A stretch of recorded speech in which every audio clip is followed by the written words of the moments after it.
NDA Pala നിയോജകമണ്ഡലം സ്ഥാനാർത്ഥി advocate Sean ജോർജിന്റെ വിജയത്തിനായി വോട്ട് അഭ്യർത്ഥിച്ച് വിദ്യാർത്ഥികളും പ്രചരണത്തിനിറങ്ങി.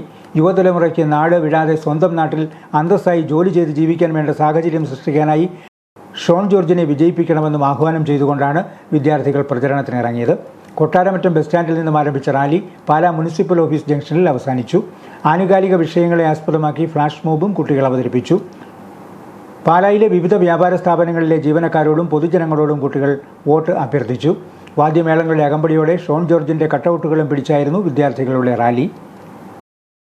ജനാധിപത്യത്തിന്റെ ഉത്സവമാണ് തിരഞ്ഞെടുപ്പ്. നമ്മുടെ സംസ്ഥാനം ഒരു തെരഞ്ഞെടുപ്പിലേക്ക് അടുക്കുകയാണ്.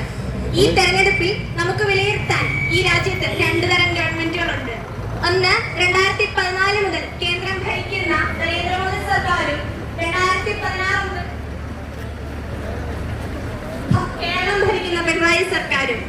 നമുക്കറിയാം, 2014 ശേഷം ഭാരതത്തിന്റെ കുതിപ്പ് എന്ന് പറയുന്നതിലും അതീതമാണ്. നമ്മൾ 25 കോടി ജനങ്ങളെ ദാരിദ്ര്യമുക്തരാക്കിക്കൊണ്ട് ലോകത്തിലെ തന്നെ 4ാമത്തെ സാമ്പത്തിക ശക്തിയായി നമ്മുടെ രാജ്യം മാറി.